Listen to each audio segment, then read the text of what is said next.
Hello, everyone. Welcome to another episode of Freshly Pressed. Today we have with us Shing from Phantom Blade Productions. Welcome to the show, Shing. How are you doing today? Thank you for having me on. I'm doing well. Glad to be here.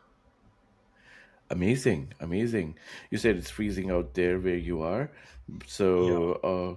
On this beautiful freezing evening, tell us a bit about yourself and how you got interested in comics in the first place. Was it something growing up? Was it something that you started loving later in life? Tell us a bit about your origin story, so to speak. So I've been drawing since I was really, really small, and I've always loved fantasy and history and mythology. Even when I was a kid, most kids were outside playing sports or, you know, into other things, and I was reading books on Greek myth and just all of these fascinating kind of tales and heroic things that come from all over the world and all the cultures that have these really great histories and stories with these heroic characters and of myth. And so I always enjoyed writing stories and making up characters to go with it. And my dad is big into American comic books. That's what he grew up on. I don't read American comic books like that way. There are a few series that I enjoy, like Battle Chasers and Warlands by Pat Lee, stuff like that. But Mm. I prefer Hong Kong comics, and so that Mm. for me is what has been a lifelong obsession. Is being able to read those, and then I started making comics as a kid, and I created Ximphonic Versus when I was 11, and then I made the first copy when I was 12, and it was just stapled together and drawn very badly. But that's how I did it. And then this year makes 32 years that I've been publishing my series. Wow, that's so fantastic. So, how's the? Oh, sorry. Oh no, I said it's been really fun. I'm sure it has been. Like it's amazing that something that you had dreamt as a kid, and also, I mean, manifested as a kid, right? And then you've grown that into like a real publishing company, a production house. I think that's Yeah, fantastic. Yeah, that's yeah. that's lovely. Uh, awesome. And tell us a bit about Phantom Day Productions. Is this the only story arc that you've produced? How many issues? And uh, what's the status like for the current story?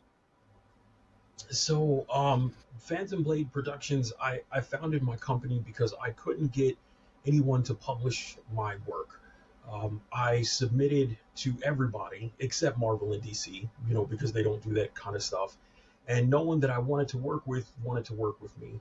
And I got rejected 200 times by publishers. And so I decided, well, I'll just do it myself. And so I started my company and my series. It's called Ximphonic Versus, and I'm currently on the 17th volume that is out now. Wow. It's called 17 over 3. It's the Pythagorean Chromatica, which is like the prelude. It's a horology edition that leads into the full release, which will come out later this year. But um, that's just where that's how things ended up getting to the point where they are now. Is no one wanted Mm. to give it a chance, and so once I started putting it out, I found very quickly that it was catching on with people, and it was selling and selling. And I don't use crowdfunding, but I've been able to sell almost 13,000 physical copies without using that. And It's I got amazing. a TV streaming deal. I was contacted by a company, and they saw it, and they asked me what it was, and they said to call them at Monday on a Monday at exactly 3 p.m. And at the time I wasn't sure what was going on. I thought the guy maybe was an art dealer or something. And I remember I called. He said, "Don't be late." I called right at 3. I get on the phone and he says, "Well, I'm here. The board of the directors is here, and the president of the film company. You have 30 seconds. Pitch it to us." And I was like, "Wait, what?" That took me by surprise. Yeah. And then the president of the film company gets on the phone afterwards after they talked, and I could hear him in the back, but it was inaudible. And then he gets on the phone and he's like, "Hi," and he said, "We like it, so we're going to turn it into a TV show." And I thought I That's was being fantastic. like pranked. I thought someone was messing with me because I thought, well, publishers didn't want it. Why would why would it be something different when I couldn't even get someone to publish it? Mm. But here we are, and now I've been on Screen Rant and MSN and Yahoo, CEO Weekly, and USA News.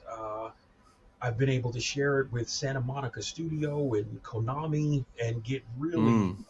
very kind accolades from these very big names in the industry who are have shown support for it. And the actress from The Handmaid's Tale, she buys my books and reads them. And so it was kind of one of those things where, despite all the failures and setbacks, um, things worked out in ways, I mean, I would have never imagined. I never thought it would have happened like this, but this is Mm. where the company is. And now I've opened the toy division of the company, and so I'm making the action figures, which I have the prototypes. I brought them with me so I could show Wow.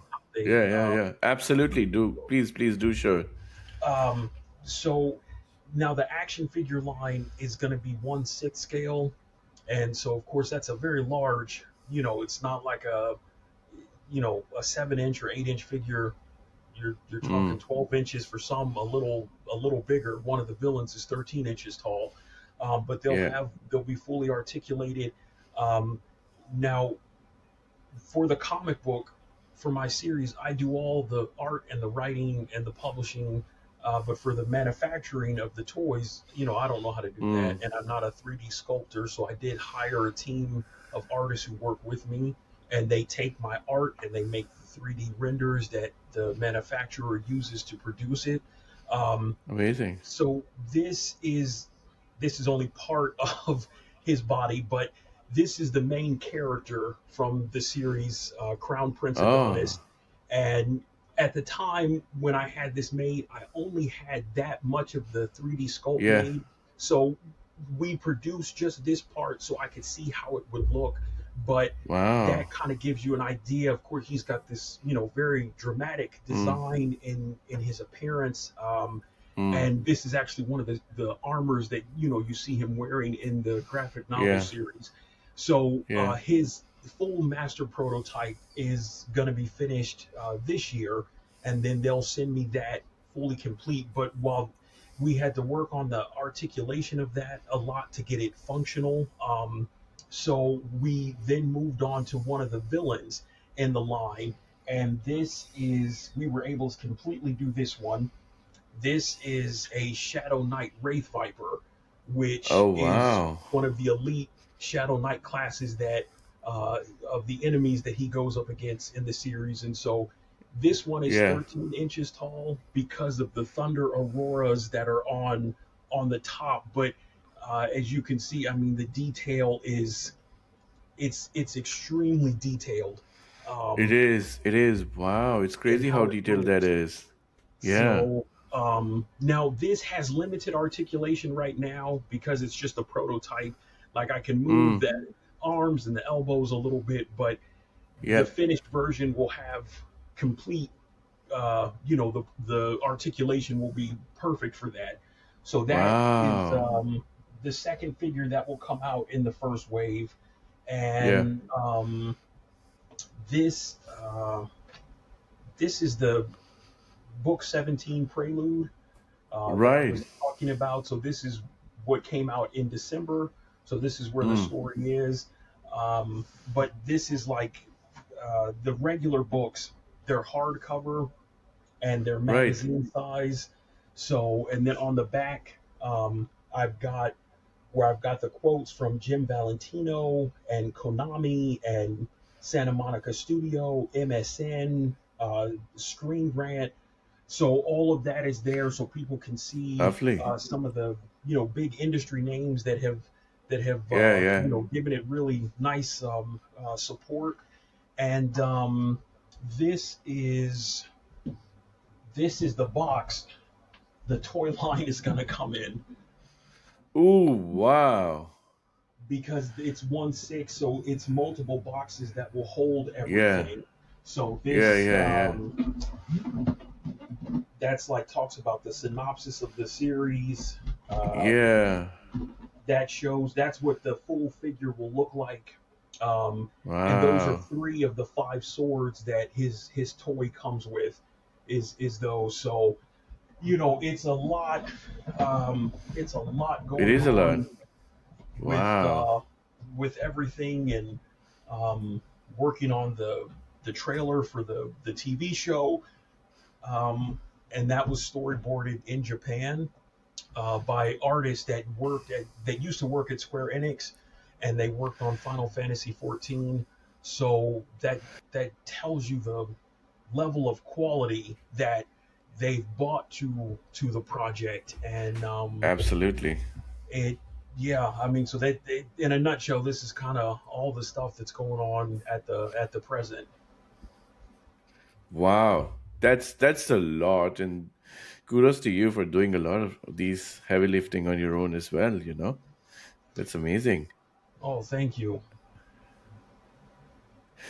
Yeah, I do want to know. I'm really intrigued now, and I do want to know what Symphonic Versus is about. So, can you please tell us what the story is about, and without actually spoiling it? Yeah, no, no, But no spoilers. In a nutshell, it's a dark fantasy that is really told like a melodic opera, and it's about crowned Prince Adonis, and his wife has died, and he sets out on a quest to find a way to bring her back to life. But even if you could do such a thing, at what cost does it come? And while he's on this journey, he's forced to choose not between good and bad, but one evil and a greater evil. So, how can you do mm, what's right when you can only make the wrong choice? Those are the only options available to you. So, that dichotomy of what is going on with him, and you watch him fall further into darkness as the story goes on. But yeah, that's just his personal story. But then the world itself, it's been at war for 800 years with the Counterthalian dynasty, and he meets Princess Sapphirose, who she, like him, shares this rare ability that they can behold celestial light, and they're the only people in the world, in their world, who can do that. And so that is connected to the story and to their power. And so he kind of goes off on this quest where there's passion and cosmic horror, and there's action and there's mystery, and he's trying to make sense of where he's at in things, and the choices that he's making. and how it's impacting and affecting the things that are going on around him to these Mm. great degrees that he really doesn't appreciate the kind of cataclysmic downfall that will come from things that are happening.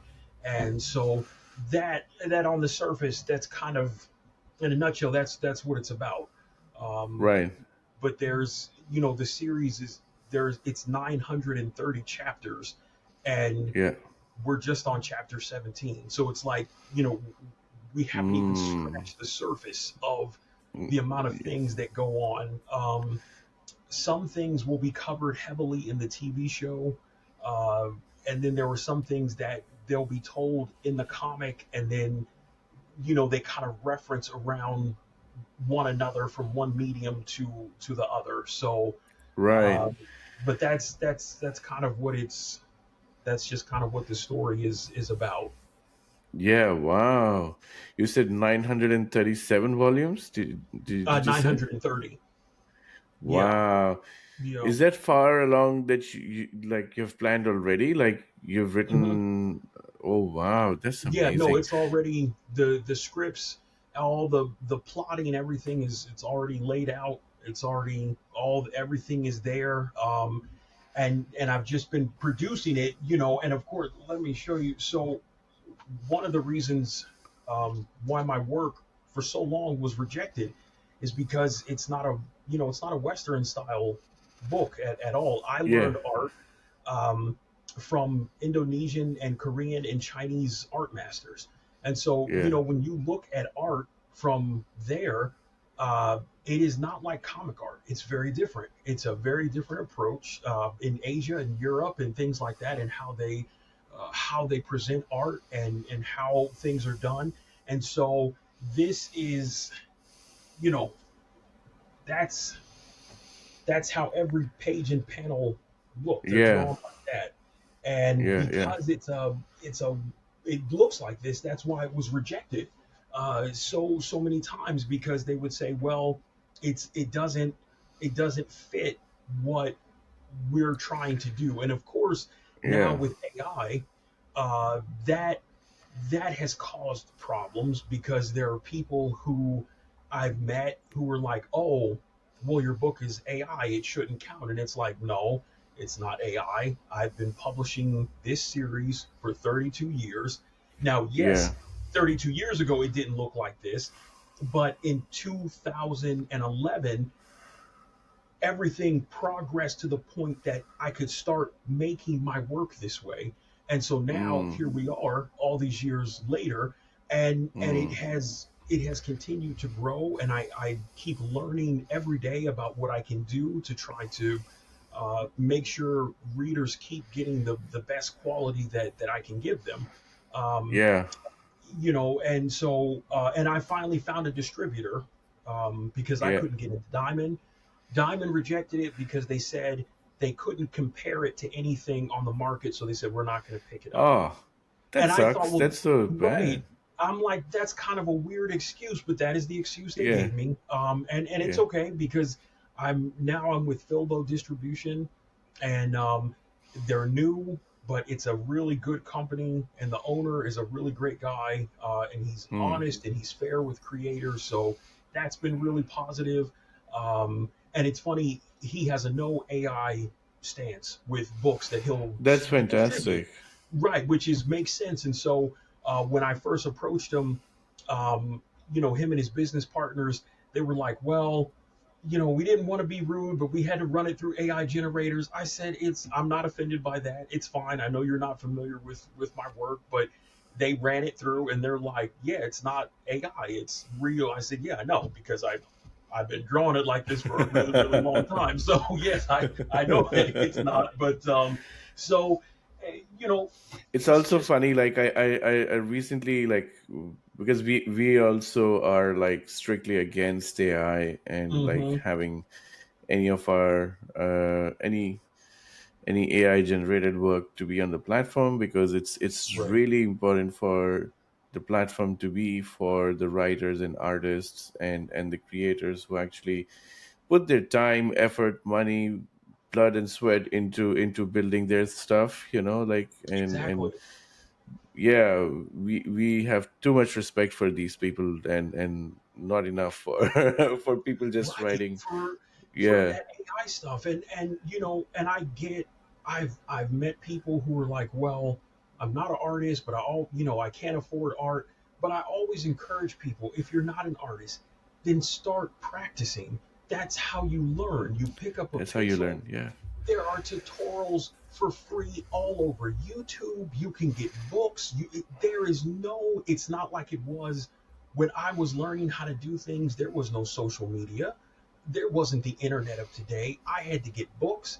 I had to get mail away comics that I was reading from Asian markets to get them imported so that I could mm, read, I could study, I could learn. I got art books. So there, that's how I figured it out. And then you meet people who have these skills, and you learn from them, and that's what started to shape everything as the years went absolutely. on.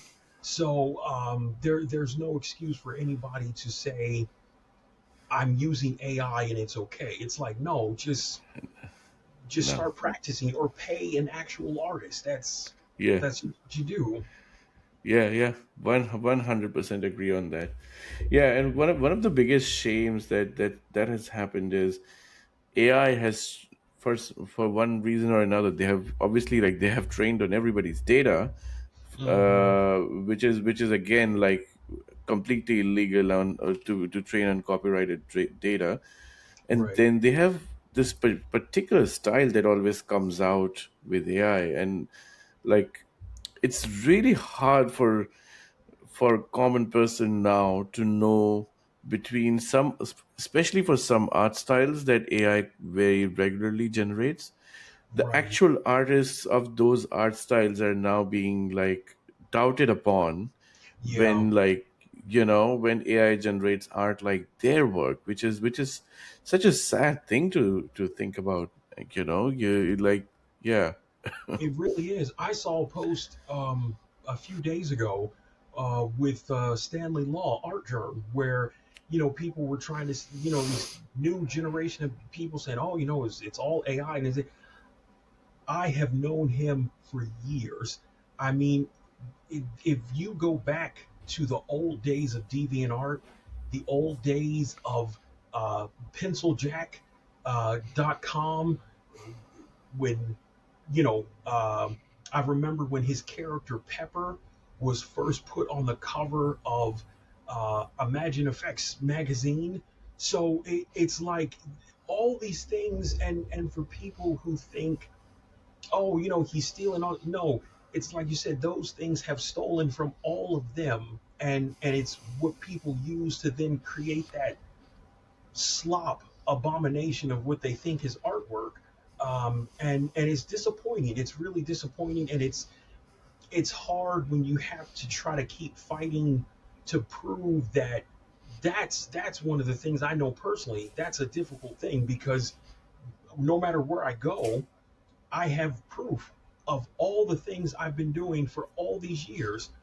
Articles Mm, that were published years ago showing my art, things like that. But yet, because it wasn't in the main light of the comic medium, like it wasn't at Image, it wasn't at Dark Horse. I honestly feel like if my series would have been given a chance and it had got published years ago, nothing would be in question. But because they didn't, you have to prove to everybody that what you yeah, do is actually what you do, and that's kind of annoying. yeah, yeah, yeah. I totally agree. Totally agree. But look, you're here, 17 volumes in, so, and you said nearly 13,000 copies sold. Hmm. So you don't need to prove anything to anyone except your readers. Like, they're the ones making the call, and you know they're reading it by Exactly. the numbers. So Right.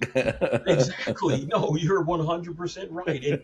And that's what I always tell people in interviews that I've done. I mean, this isn't about me. Yeah, it's my story. I made it. I created all the characters, and I do the art and I write it, but it's because of other people that believe in it. they're the ones that turn it into something else. And so the readers, the people who support you, that is really the greatest superpower that a Yeah, creator can have, is people believing in them. And then you get to share that experience with them, and that's what it's all about. that's so fantastic. No, I totally agree. Awesome. This is one of my favorite segments, and I want to come back to.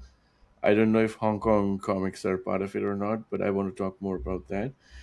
But before we get into that, I want to ask you about your top five pop culture things you like. Um, could be anything. Could be like a movie, a TV show, a comic, or comics, or anything that you have loved over the years that you keep going back to, and Mm. Okay. then it has subliminally affected your work. Like with your subconscious. So yeah. So I love Gundam, as you can see, and that is not all. My office is covered with wall scrolls. It goes this way, and it goes around, and it goes all the Yep. way to the door. Like, I have wall scrolls everywhere. I love Gundam. It's such a fantastic, all of them. It's like I love them all. Some I love more than others, but I love all of Gundam. Um, I love video games. I don't get to play them all the time, but huge fan of the Onimusha series, and which I'm so glad to see a new one coming back. The last one came out was in 2006, Dawn of Dreams. Yeah. Uh, Huge Castlevania fan. My Nice. obsession with, and those are the kind of things that, um, I don't like to compare things, but even for my own work, if I could, if you had to use something to reference it, if you took Hamlet, Bram Stoker's Dracula, Castlevania, and Final Fantasy, that's the vein that my work would fall. That's how you would categorize it that way. Yeah, Um, yeah, yeah.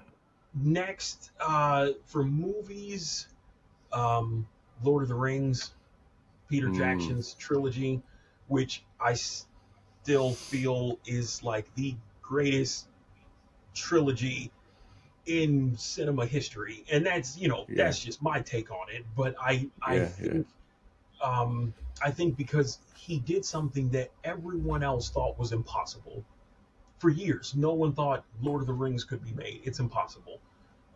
I understand and can appreciate that if he made the movies the way the books are written, every movie would be like 20 plus hours long, and it would just be too dense to try to tell that way. yeah, So of yeah, course yeah. there are certain things that have to be adapted and changed, but I love what he Oh did. yeah, I It's love I just love so what he good. did. Yeah, Yeah. yeah, yeah. um I mean, people can be salty about Tom Bombadil not getting screen time for all their life, but I mean, we all know that that character doesn't belong on the screen. It was pretty good on in the book, right. but yeah, But it makes sense the way that he did it. I mean, it just, certain things, it wouldn't fit if you tried to do it that way. um yeah, and so, those are the things I love. Like I said, I enjoy Battle Chasers. I've always enjoyed that. I like Soul Saga. I thought that was a fun series. When Pat Lee was still running Dreamwave Productions, I read everything Dreamwave: Warlands, Neon Cyber, Dark Minds, Shadima. I had every issue, every cover, you name it. It just, so I loved it. I thought that was really great. So those nice. those are the kind of things that's the stuff that I love, that I'm always going back to. Yeah, And like, whenever I work, I'm either playing Gundam soundtracks, Castlevania soundtracks, the Lord of the Rings soundtrack, is just so many things that I enjoy that way, Yeah, and it just kind of touches everything that I like to do. that's fantastic. No, that's lovely. I share the love for Gundam as well, and also Lord of the Rings movies from by Peter Jackson. So yeah, that's Hmm. definitely. I do want to know when you initially mentioned Hong Kong comics. I'm really intrigued. What are Hong Kong comics? And like I've never heard anybody uh, talk about them. So I want to hear more about that. Yeah, so Hong Kong comics are, and I mean they've been out for, I mean I think you go back to the '60s with really early um, ones that were done, and it is it's culturally based for them, and it's deals with the wuxia, that hero style of martial arts, and very like exuberant looks and fighting styles, and it's so beautiful, and it's painted, and there are so many fantastic series that are out, from Saint Legend to the Four Constables. Broken Void is a new one that just came out. I have the first 6 issues already. I have to have them imported here because they don't sell them here. And it's not like manga. And it's funny, now manga is the craze that's got all the people, and manga's fine. I get it, but so part of my family is Asian, and so growing up, Okay. these were things that I was around all the time. It was not unknown to me. I grew up watching anime, all of these things that long before Toonami, before all these things that brought it to the mainstream kind of pop culture, there was a time where you couldn't just go into any video store or comic book shop and get a manga or find an anime video. Some had them, but not all of them. Some of them wouldn't carry that, and so for me it was like that's what I found to be so amazing and exciting, and the way that it's done. And so I just love how the stories are told. I love how the expression of the art comes through in such a wonderful style. And so these Hong Kong comics, they're not they're not as popular as manga, but for years, that's what I've read. That's what I prefer. And I think I think it's amazing. Amazing. No, I feel like I want to explore. I really love um, reading new styles and new forms of comics, so to speak. Hmm. Like I grew up in India, and India has a very distinct style of comics itself, like Right, that are wholly unique to the country, and like the stories and the kind of characters, the storytelling itself. They're very very different to like anything that you'll read in Western comics or like anything right, mainstream. And the exactly. And same for like yeah, I and grew that's up what a I lot in like appreciate. yeah, I yeah, appreciate that about exactly. that. That's what makes it so good, and that's what makes it so unique. Yeah, exactly. 'Cause I grew up on like Tintin and Asterix Hmm. and Obelix, and like and Indian comics and X-Men, and like Right. I just it's just been mix of everything from everywhere. Yeah, yeah, you have to have that. I mean, it's so important, I think it's sometimes I hear people say, who they're not creatives. They're like, well, art and comics, that's for kids, and it's this and it's that. But the reality is that that's not true, because if you go Yeah, back through history, look at Homer. Look what he did writing the Iliad and the Odyssey. Look at all these great tales of these heroic heroes from all these various cultures. Look at the tale of Gilgamesh. Look at all these things. Look yeah, what, and to this day, we're still talking about these things. The Christopher Nolan's Odyssey is coming out this year. So yeah, it's just like, no, there's always a need for people who are creatives to be part of society. That's essential. um for everything. And I think it's very much needed, especially when the world seems like it's on fire. You got to have Yeah. something to distract yourself from the the stresses that we encounter from every day, and that's where the power of storytelling is so important to be able to have and to share with people. 100% agree on that. I love that note. Awesome. We're coming close to time, but before we go, I want to give you the stage and give you two things. One, give an elevator pitch of the book for any readers out there who want to get it. From where, obviously, and yeah, that's about it. Where do people get the books from? Where do they follow you? And give an elevator pitch of the book. Okay, sure. So for my social media, Symphonic Versus, there's the website symphonicversus.com, XimphoniCversus. If you look up Symphonic Versus on Google, it shows up on Facebook, on YouTube, on Instagram. So it's all there. And as for the elevator pitch, so just imagine in life, we are powerless to so many things. There are so many things that we cannot fix, we cannot change. But what if you could? What if you could have a chance to alter things and to save the people that you love and make right the wrongs that have happened?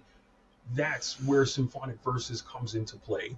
It is a dark fantasy epic that is melodically told as an opera. It is a action thriller. It has suspense. It has masterful storytelling. It's an engaging way to show you a world in a way that maybe people haven't seen it because it's unique to itself. And these are not things that I think myself. These are things that the readers have told me and that people have told me that they've taken away from it. Um, Hmm. I've had customers tell me they've cried after reading it. Somehow it's affected them and made them think about how they even want to interact with their families and wanting to do keep doing right by them. And so, anyone who would like to support it, uh, please contact me on any of my social medias. If you like adventure, if you like fantasy, Symphonic Verses, I believe it will be something you can enjoy with all the other customers that have purchased it. Amazing, amazing. Uh, Thank you so much for coming on the show, and really appreciate your time today. And I wish you all the luck in the world for the coming volumes. And Oh, thank you yeah, so much. I appreciate. I've had such a great time. This has been so wonderful. Thank you for letting me come to your platform and meet your viewers and I would love to interact with them and anything that I could do to help get them familiar with the series. I'm happy to. amazing. Thank you so much, and thank you so much, everybody, for tuning in. Until next time, I would say, stay gold. Take